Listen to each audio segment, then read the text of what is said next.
I am so excited to be here this weekend with all of you, celebrating the women of Williams. Weekends like this really remind me how many women have shaped my Williams experience. And that includes all of the women that came before me, many of which are here this weekend, and some of them I have never met. But I am truly grateful to all of them. So I can't think of a more fitting way to start our concurrent sessions this morning than with our distinguished group of panelists. Each of them are creating change and really shaping their respective industries. So the reason I'm standing in front of you today is because I am a proud member of the We Lead Advisory Board. We Lead is our women's philanthropy initiative, which is the goal of working to close an important gender gap in giving at Williams. That gap is the number of alumni gifts at the leadership level, which is $2,500 or more.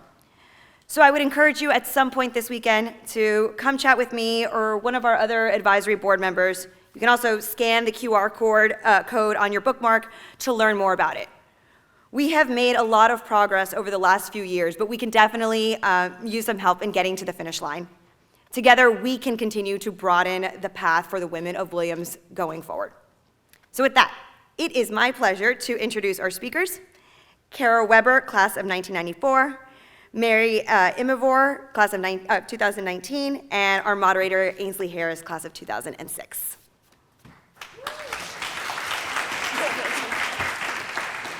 Thanks so much, Veronica, and thank you so much for everyone for coming out this morning. I'm so excited for this conversation with Mary and Kara. Kara, I hope, will help us understand what the heck crypto kitties are at some point, perhaps, if we're lucky. And don't get your hopes up. And Mary has all the secrets of winning the Williams pitch competition, which didn't even exist when I was a student here. So yeah, if you're hankering to win, I guess this is your chance for the inside scoop on that. So thank you both for being here. I thought to start and to give everyone kind of an introduction to your own paths, which have been very entrepreneurial in both your cases. That entrepreneurship really started at Williams, which is interesting and unusual in many ways. I'd love to hear if there was, a mentor, a class, an experience, something at Williams that sort of sparked your entrepreneurial path in some way. Yes, thank you guys for being here, and I'm so excited to be on this panel. My entrepreneurship journey would not have existed without Williams, actually. Williams was very integral to it along the way. I came to this small liberal arts college. At that time, it seemed to me that software companies, tech companies were all of the big rage. I decided to take a computer science class, which I never would have done had I gone to a bigger school, because I was very much the English student, never really the math student, but I figured it's a small enough school, I'm not gonna fail, someone will help me. And so I took a CS class, and I think that kind of first sparked this idea of starting a company, because people around me were working at startups. I was sort of in this, I think the CS department was maybe the most entrepreneurial space on campus. I remember taking a winter study class called Building Valuable Tech Products. That's when I started to learn about like the lean startup model, and kind of digging my toes into what it could look like to start a company. Graduating from Williams, I actually did work at PillPack, which if anyone went to Yvonne's keynote this morning, that, again, was something that put me in the entrepreneurship space, and being able to work at a company that was then acquired by Amazon. Being able to see it, I think I talk about sort of having a dream versus a goal, and I think working at PillPack helped to turn what was a dream into something that could be actionable, because I was around people who had done it before. And then the business competition, like you mentioned, so while I was here my senior year, I learned about it through the Building Valuable Tech Products class, that there even was a business competition. Like, many people did not know about it, and actually the secret to Williams is just paying attention, like looking at the signs around you, reading daily messages, because there's so many things, like, I mean, obviously you guys, no one is still a student, but it's like there are so many things that go on here that a lot of people don't even know about, and I will say that there were only 4 other teams in that business competition, and so, being able to win that and then get connected with great people through that, so I think that kind of answers the question. Yeah, definitely. And Carol, what about you? So Williams didn't, like Mary, Williams didn't just set the stage for my career, Williams was the launch pad for my career. I joined some classmates and a professor in, I think it was my junior year, although that remains fuzzy, who were working on a project. And really, the person who put me into that situation was Williams related. She was actually, the professor who was one of the founders of our company was Dick Sabat, who ran the Center for Developmental Economics and was much beloved economics professor while we were here. And he had started this with two of my classmates. It was Dick's wife who said, if you guys are starting a company that's targeting people like, sort of in and just out of college, which our product was, she's like, where are the women?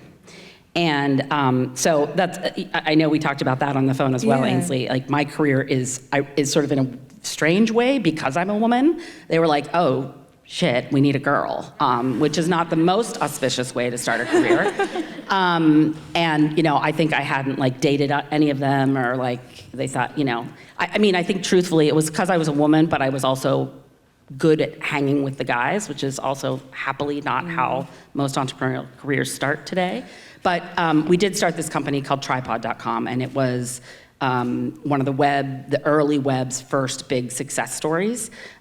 We started it at Williams, and we built it in Williamstown. So I lived in Williamstown for 5 more years after we graduated, which was amazing. We were a bunch of kids up here in the middle of nowhere. We built this hugely successful somehow company and sold it in the beginning of 1998, which was still as the early internet rise was still happening, to another really successful, fast-growing company. So we ultimately ended up creating about $600 million in shareholder value from starting a company in the Purple Valley. I mean, at that time, there was, no movie about the starting of Facebook. There was not really a playbook in the same way. And, here you are kind of in the middle of nowhere. How did you sort of figure out what the heck to do? I'm curious, what you were reading or who you were talking to or how you were figuring that out when there wasn't, I feel like now there is the lean startup and so many blogs and podcasts. It's almost overwhelming how much content you can find. Yeah. But very different back in the 90s. Yes, it was very different. Again, Bo Peabody was one of the founders, and he has often said, I don't know what we were doing. We certainly weren't building an actual company, but it was a very special time, the late 90s, in the new internet world.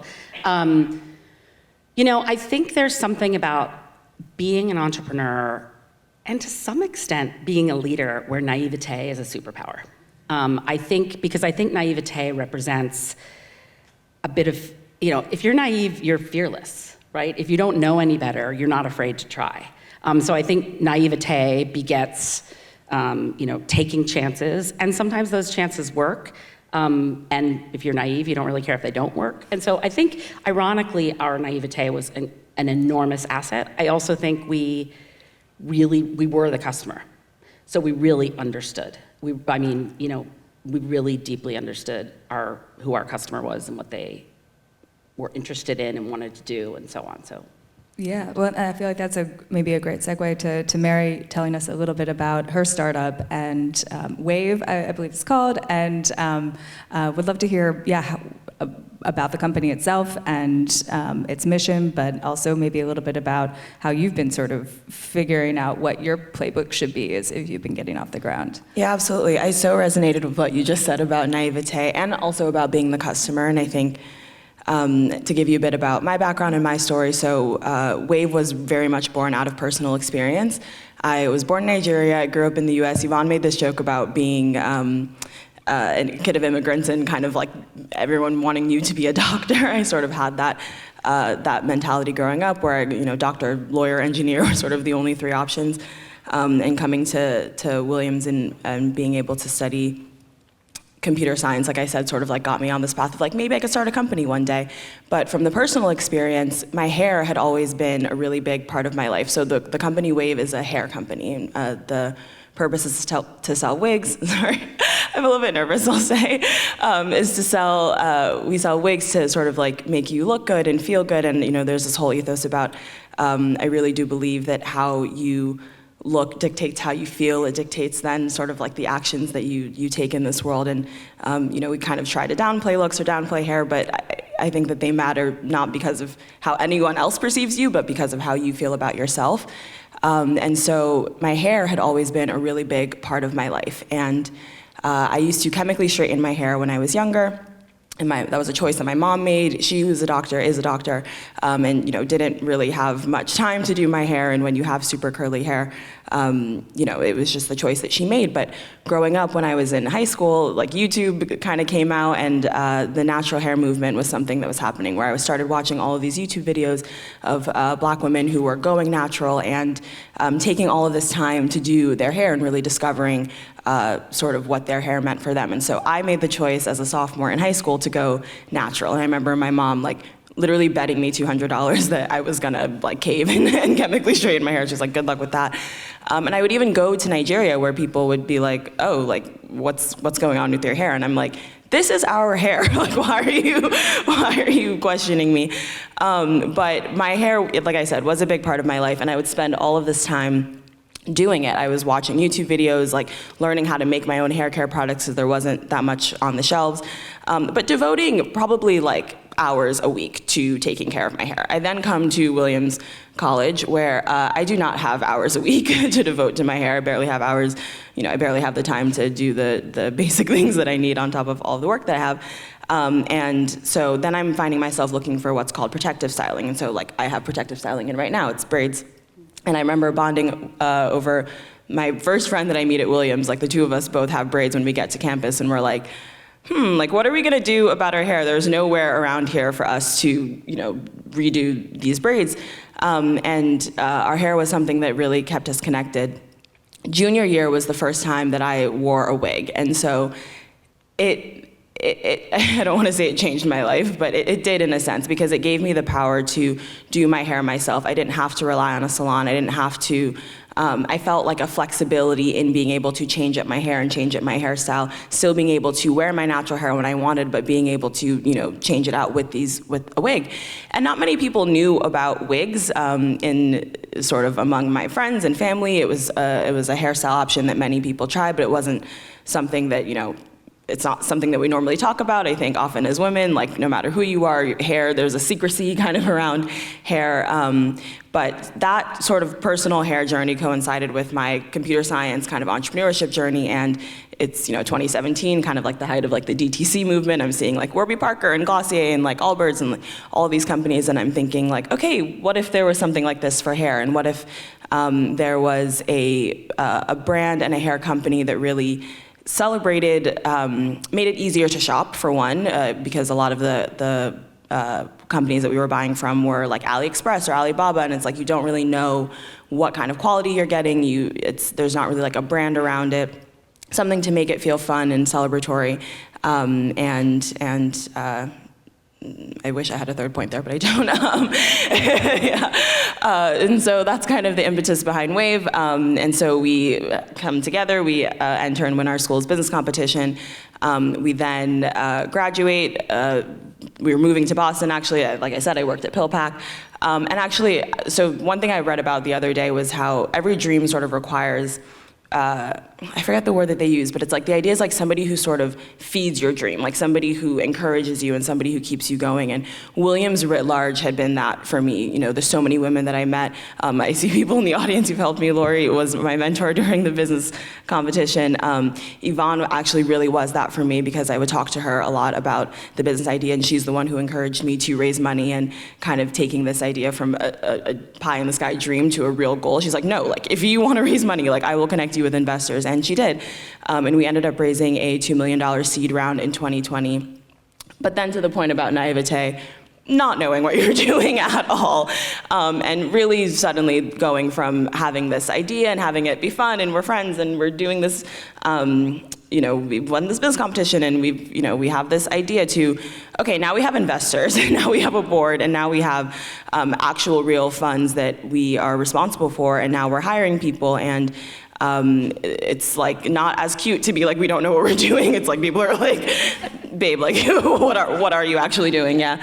And so there's just been so much that I've learned throughout that journey. And that was 2 years ago that we raised the seed funding. So much has happened in the company since then, but the whole time continuing to try and continuing to ask questions. And I think I am just so grateful to Williams, Cesar, and then I'll shut up for a second. Grateful to Williams because I think just having that curiosity, like I think that that is something that liberal arts gives you, that, you know, schools that teach you actual skills that you can bring out into the world, then you're like, okay, I have these skills, I know what I'm doing. But we all graduate from Williams with a sense of like, we have learned very theoretical things that are not truly, like, you learn your job on your job. And so I think having that knowledge of like, I don't know, but I know that I can know, and I know that I will figure it out, and keeping that has been so integral to the journey.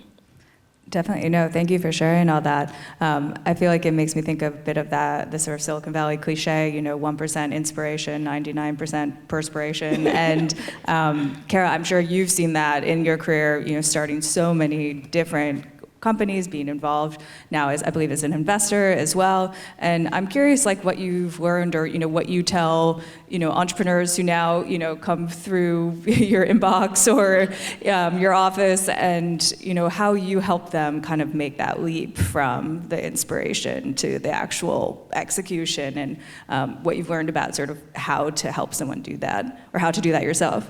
Yeah, I was driving up yesterday with one of Williams College's greatest innovators, Christy Williams Weiskill, class of 1994, who, I'm gonna say it wrong, what's the title? She runs Johns Hopkins University's Tech Ventures division, which did not exist 10 years ago. So just stick that in the back of your mind. Johns Hopkins University is a 150-year-old institution. For the first 140 years of its existence, 4 companies came out of Johns Hopkins that had big outcomes, that, like, you know, sold or went public, or, you know, delivered important and valuable returns to Johns Hopkins and investors and founders. In the last 10 years, for some reason, there were 4 in 140 years. In the last 10 years, 40 companies at Johns Hopkins University have come out of Johns Hopkins University and had big outcomes. So hundreds of companies have come out of Johns Hopkins in the last 10 years. 40 of them have, you know, like, you know, one sold for $2.5 billion, one sold last week for $300 million, like massive innovation. So here I am in the car with Christy. Obviously, I'm gonna ask her what she thought. And we talked about a number of things, but I think there are really 2 that stand out for me. I think it comes down to really having some core stakes in the ground from the moment you start. Not that those stakes can't move a little over time. One is a relentless, almost chaotic commitment to understanding the customer's problem, understanding the problem you're trying to solve. Because as long as you keep that as a North Star, here's who I'm trying to solve, either here's what I'm trying to solve, or here's who I'm trying to solve for, a bit of both, you're gonna get it wrong. You're gonna make a lot of mistakes along the way. Your first product, it's chaotic. You're gonna go down this path, you're gonna have committed so much, you're gonna have raised your first round of funding, and you're gonna be wrong. And the reason entrepreneurs keep going and ultimately go from idea is because it's not their initial idea that they're passionate about, it's solving that problem. So that's part 1. Part 2 is people, right? And I think, people who are the right people for a company in the very early days are often not the right people much later in the game. I sort of, over my career, have shifted from being a really great, very early stage person to a person who's better to come in as the company's, up and running, several hundred people, sort of more in a growth stage. And so I think, and you've got to find people who have some combination of chaoticism and naivete and brilliance and passion and knowledge. And as long as you have those things and that North Star, you can kind of take the rest, fundraising and the need to pivot and figuring out partnerships you need to grow whatever your business is from there. But I think those are sort of the 2 keys.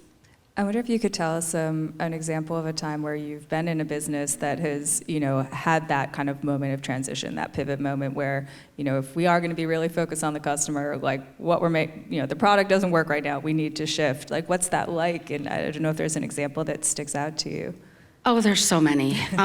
So many failed examples, of course, but so many, even at Tripod. So Tripod's an interesting story in terms of sort of that, like, realizing the pivot sort of happened for us. I mentioned earlier that when we started the company, our target customer were, sort of what we called young adults. Now that means something different, I think, in the publishing world.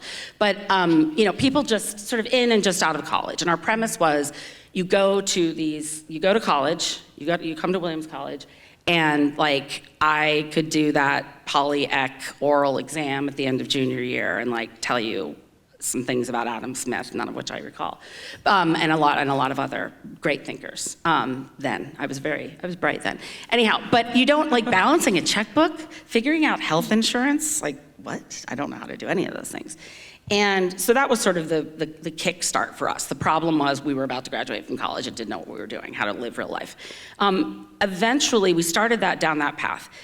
And in, I think, 1996, Ethan Zuckerman from the class of 93, who was on our team, had this idea of like, why don't we, like, there's all these young people, joining our community, reading our content, consuming. What if we gave them a way to introduce themselves?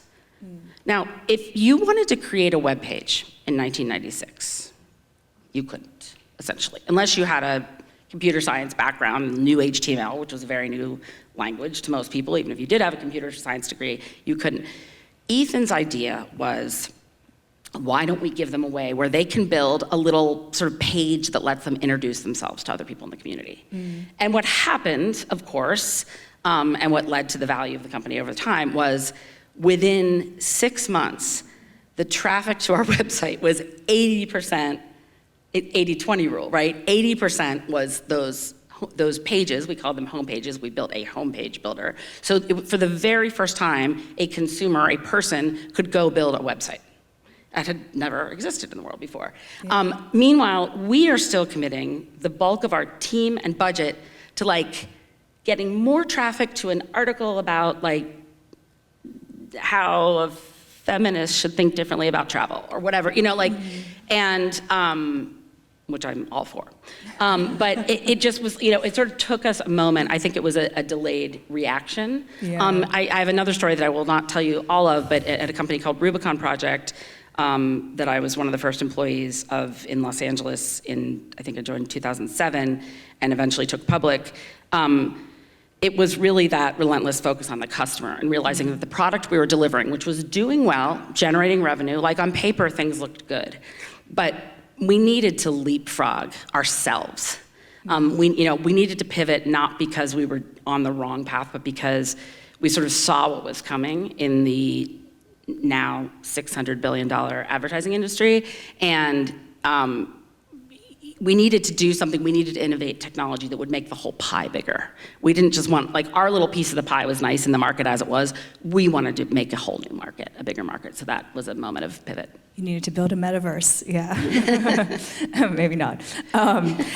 Mary, I'm curious, I think one thing that we had talked about before this was just about how you sort of learned about yourself as a leader in the course of starting your company. And obviously, yeah, when you're working with friends or, people who you're close with, like there are a lot of complicated dynamics in terms of being a leader. And I'm curious if you could just tell us a little bit about what that has been like for you, sort of learning how to kind of come into your own and what sort of like leader Mary looks like versus, the other versions of Mary, and how you've kind of charted that course. Yeah, I think I saw, like, you had a question, you emailed, saying, like, what's it been like sort of like charting an entrepreneurship journey sort of since graduating? And I think it's interesting also connecting to your point about, like, yes, we go to this school and we learn all of these things, but then we graduate and we're like, okay, life is so much more than just being able to submit your assignments and do your homework. Like, there are real other things that no one has really taught us. And having an entrepreneurial journey coincided, like, doing that since I graduated meant that I was both, and I am both, growing up and learning how to be a person at the same time as having all of this other responsibility. And I think that means that I am constantly reevaluating myself, and I'm constantly thinking about who I am and what I care about and what my values are. And when you're an entrepreneur, you can't really be on autopilot in the way that sometimes it's nice you would like to be, because you're constantly yes, like you're worried about yourself, but then you're also worried about your team, and you're worried about your responsibilities and your co-founders, and it's a lot of looking inward. And so I think a bit about my journey, like, yes, so starting it with friends, and we also lived together and fundraised and lived together during a pandemic. And even just within that, there are now 3 different relationships that are being navigated, like within the dynamics, because there's the work relationship, there's the roommate relationship, and then there's the friend relationship. And I make this joke about, like, someone didn't do the dishes and now we're like arguing over the marketing. Like that was the sort of reality.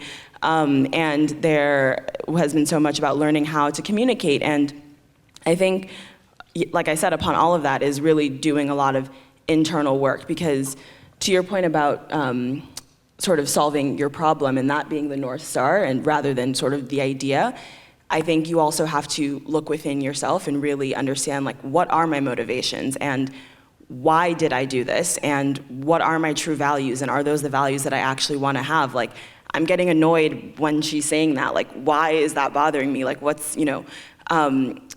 and my journey as well it's not just been, like, straight up. I lived in Boston for a while. I actually then moved home for a period of 8 months, and really did take that time and take that sort of, have to have that humility to be like, okay, what I'm doing here is actually not working. Like, I need to reevaluate. I need to do what from the outside in kind of looks like, oh, yikes. Like, like I remember going to a party in New York and a friend being like, oh, you moved home? Like, oh. But I now live in Brooklyn, so I'm like, it's fine. But yes, to sort of answer your question, like, it really is a lot of doing that growing up, but doing it kind of rapidly, and because there's something that you care about, and because you know that you have to elevate yourself. Like, as a leader of an organization, your company, your organization will only be as mature and functioning, I think, as its leader allows it to be. And I think that requires sort of, like I said, I keep saying looking internally, but I think just being, really understanding yourself. Yeah, no, that sounds very wise, and there's a lot to navigate, for sure. I'm curious, Kara, for you, like, how are you different as a leader today than you were, when you were starting out in your career? I used to look a lot better, honestly. It was pretty good back then. Just kidding, it wasn't probably. We were at Williams in the 90s. We were like grunge, purple pants and flannels. A lot of that. But I think what I've really been thinking a lot in doing the sort of internal work as I think about the next phase of my career and what I want to do, and what has really emerged for me in the last year or so is how much my leadership is shaped by having been an athlete and a team captain. And so really one of my proudest accomplishments in my life, which my children love when I say that, was when, some of my teammates are here, former teammates are here. I came to Williams, I was an athlete, I had played soccer my whole life. I did not make the team at Williams. I was like, what I didn't know who I was. And through, at a party, I ended up talking to Andrew Everett, class of '92, and he says, so you played soccer. He's like, do you know how to skate? And I said, oh yeah, I grew up skating too. And he's like, why don't you come to hockey practice tomorrow? And so I started playing on the Williams Club ice hockey team. And it was a blast. But over time, we became very dissatisfied with being a club team. We had, the room, I wouldn't even call it a locker room, the closet where we changed, and the resources we had as a team were like nothing. And then the men's team would be right over there with their trainers, and they're getting stretched and all these things. They probably washed their equipment sometimes, which I don't think we did for 3 years. Anyhow, so my junior year, we did, several of my teammates and I really went to the athletic department and said, guys, this isn't working. We became varsity. So my senior year at Williams, with Elise Newhall Everett, I was the first captain of the Williams varsity ice hockey team. And I am so deeply proud of that. And I think it's shaped my leadership in, so many ways. Having been a team captain on the soccer team in high school, I think leadership, what I've realized over time is that, and I think it is so influenced by being a woman. Leadership for me is more about your ability to collaborate and elevate others than it is about you being able to stand out in front and do it all yourself and be the best one. I've never been the best at anything. I mean, really, very B+ here, right? But I think what you do is when you have that collaborative team captain sense, it's not about one person scoring all the goals.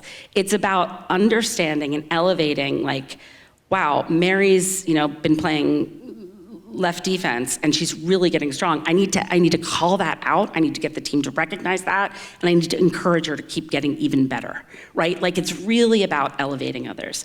A leader that I really look up to is a woman named Sarah Harden. She's the CEO of Hello Sunshine, she's founded it with Reese Witherspoon. It's a business built around, they make movies and television and books and stuff all around women's voices and women's stories.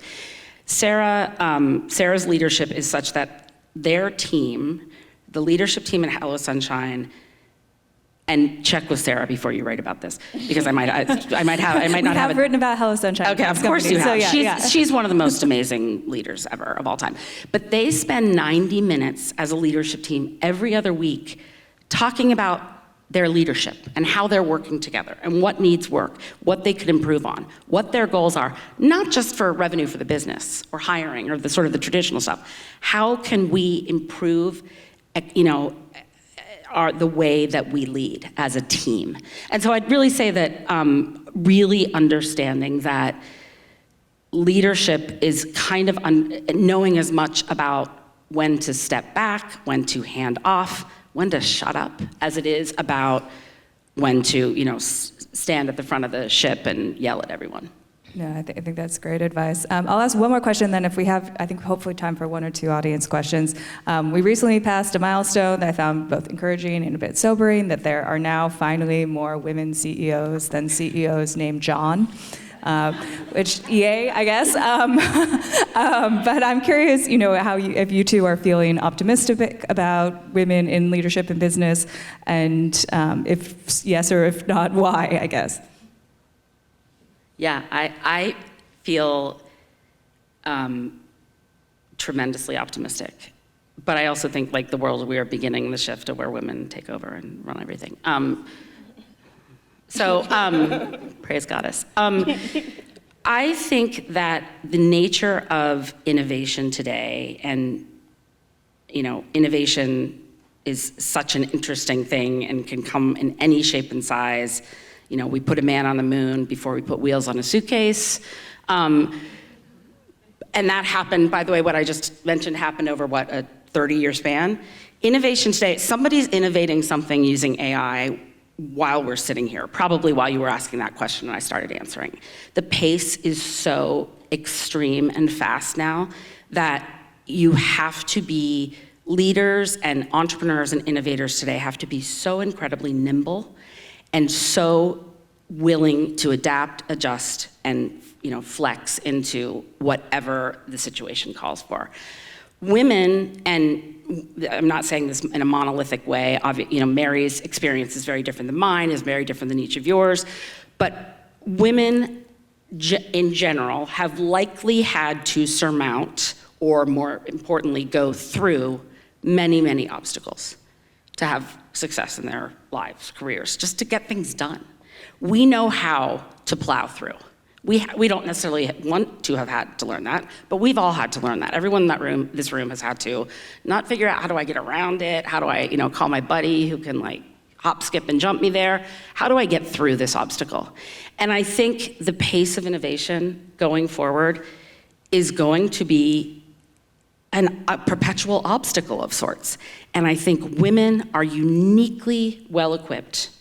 And by the way, this applies to all sorts of, all underestimated leaders and founders and entrepreneurs. It's not, but our ability to not have been named John and not have had it handed to us and not have had the expectation and the, Christy and I were talking in the car yesterday about how our classmates on the men's rugby team kind of all knew what their jobs were by like sophomore year. Because like the alumni would come back and this one was at Morgan Stanley and this was at Goldman and this one was here, and they'd be like, oh yeah, I'm going to Bain.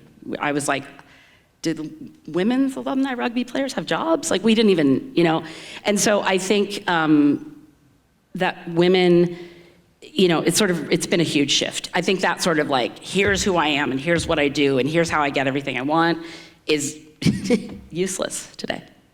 Yeah. Mary, what about you? I also feel very optimistic. And I think there's something to be said for intuition, and if you guys can bear with me, but I think, like, to your point about innovation and this, like, the pace of things and the speed, and if we just look around, like, we're just constantly being inundated with information, and it's just more and more and more all of the time, and I think the skill of being able to kind of sift through that, to look at all of these things that we're being presented with and sort of have a gut feeling of like where it makes sense to go.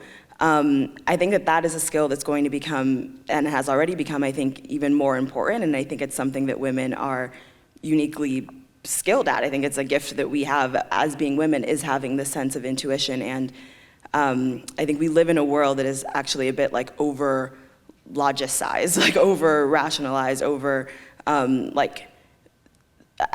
give an example, I saw this thing on Instagram the other day. It was like, the first like microchips are being planted in people's brains to cure depression. And my first thought was like, go outside. Like, not to like minimize depression, but it's like, I think that sometimes we can make things overly complicated. And I think to your point about women, being the time for women to take over, like, I think it's because there needs to be a sense of simplification. And I think that that's something that women are able to do. And I think that that's something that makes me confident and makes me optimistic about women leaders. I think it's really about tapping into what makes us unique as women. Like, there has been such a movement of, as women being like, we can do everything the men can do, and we can, and we know that we can, and we have. But I think even beyond that, there are gifts that we have as women that are unique to us, and I think it's the time for us to sort of like tap into that energy and tap into those gifts, and I think that those are things that are going to be more and more needed. If AI is going to like do all of the things, like, they're going to need someone to tell them what to do, and I feel like that's a skill that we kind of have as women, and I think I feel very, very optimistic about that. So. Yeah, I think that is great advice. Go outside, call your mom, do all the things. Look at the sun. Well, I think we are essentially out of time. I don't even know if we have time for one question, maybe? 8 minutes per question. Oh, 8 minutes. Okay. I think I must have misreading the signs. So yes, awesome. I'm so glad we can do some questions. And I think we have mics. Thanks. Thank you all so much. That was wonderful, so inspiring. I'm Katie, class of 2011. And I was just curious, it is a bit of a difficult time for, I think a lot of entrepreneurs, a lot of startups, just rising interest rates, sort of the whole economic situation. A lot of things are breaking, some banks are in dire straits. So I'm just curious if that's something that you're feeling as an entrepreneur and how you're responding to it or not. Well, to Kara's, again, point about naivete, I'm like, yes, it is a dire time, but I think, to my point earlier about how there are so many facts in the world, like some of the biggest companies have been built during recessions. I think it's about how you yourself choose to navigate the space, kind of regardless of what's going on around you. Something that makes me actually optimistic about the time is that I think that it's now, the focus is going to shift a little bit, where especially in the VC world, there had been such a focus on scale and kind of like scale at all costs. And I'm talking to founders of companies who have raised millions and millions of dollars who are telling me that they spend 2 times as much on their marketing as they expect to get in revenue. And to the point about intuition, I'm like, I've never done this before, but that doesn't make sense to me. Wrong math. Yeah, it seems like it's not supposed to go that way. And so I think now there is going to be much more of a focus on actually building something profitable. Like, yes, everyone wants these super high valuations, but it's like, I want to build something that has high value. Like you can build $1 billion company that is not not profitable, or you can build a $10 million company that is actually, bringing in profit. And so I'm excited, actually, because I think that those are the sort of shifts that will start to happen. And I think that will also put more power in the hands of founders, because there has been sort of this bit of a hamster wheel where it's like, your company's not making money, so you need to raise more money, so you're going out and fundraising, so you can't focus on your business, so your company's not making money. Like, it's not. And so I think being able to focus on, I have the resources I have, yes, maybe I can't fundraise right now, but what can I do? And I think that might end up with, actually better companies themselves in the long run. Kara, I don't know if you wanted to add anything there in terms of what you're seeing right now. I think Mary covered it beautifully. Hi, Sarah Ladusser, class of 2018. Very proud classmate and teammate of Mary's right now, like beyond proud. So I'm going to butcher the statistic, but there's a statistic that's like men will apply to a job that they're like 50% qualified for, and women need to be 100% qualified to apply. And so much of entrepreneurship is doing what you don't know and you're totally not qualified to do. And how have you guys managed that and taken that leap of faith to just go out and say, I know nothing about the CFO column or corporate taxes, like the things that like terrify me, and I work in finance and I probably should know. And how important and critical has it been to do with a team around you right off the bat versus kind of going out on your own? It's a great question. Yeah, it's a fantastic question. And I don't know anything. I mean, I guess I have dealt with corporate taxes a little bit, but I certainly wouldn't want to advise anyone. I love that you called out that you are very proud of Mary, your teammate. And I think sort of something foundational, I'll say, in answer to that. How do you have the sort of, whether it's strength, bravery, naivete, whatever it is, to go, counter that statistic, which is if men look at a job listing, if they see like a few bullet points and they're like, or probably, let's be realistic, like they like the title, they'll be like, yeah, I'd like to do that. Yeah, I'd be good at that.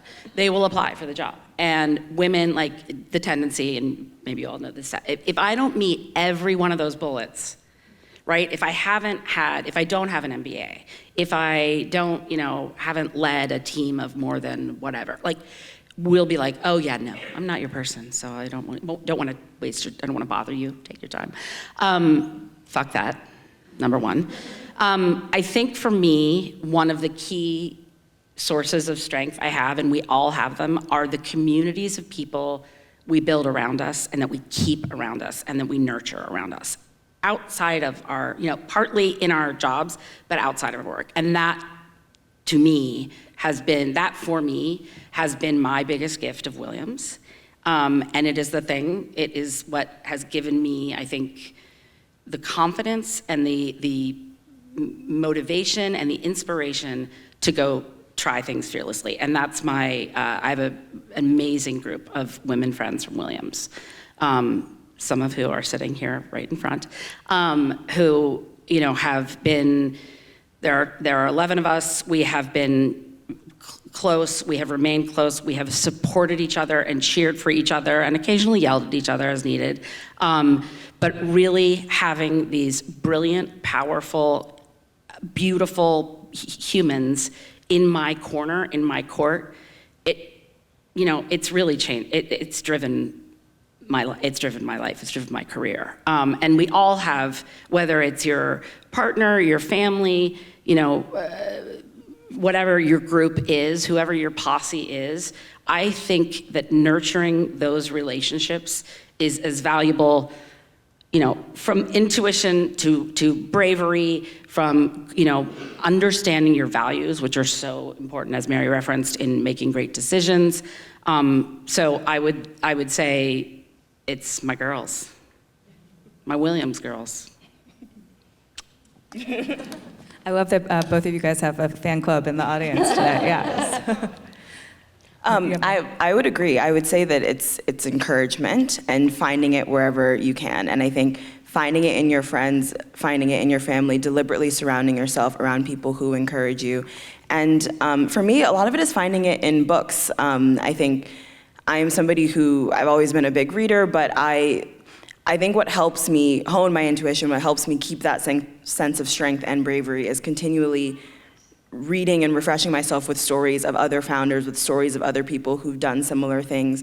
And it's like I'm full of just like random little like quotes now, like as a result of that. But I read somewhere that it's easier to encourage someone else than it is to encourage yourself. So sometimes if you're down, like talk to yourself as you would if you were a friend. But that also means like encourage your friends.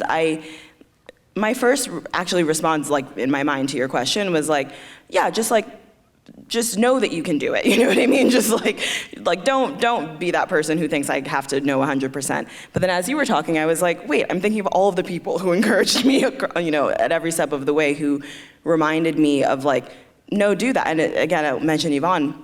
And I know she's done this for so many other people, but she came to Williams, and PillPack came to Williams because they're a small company and they had like 3 Williams alums out of the I don't even know, like 50 people who worked in the corporate office. And so they did an event, and at that time I only went, I was studying computer science, but I did not believe that I was qualified to be a software engineer.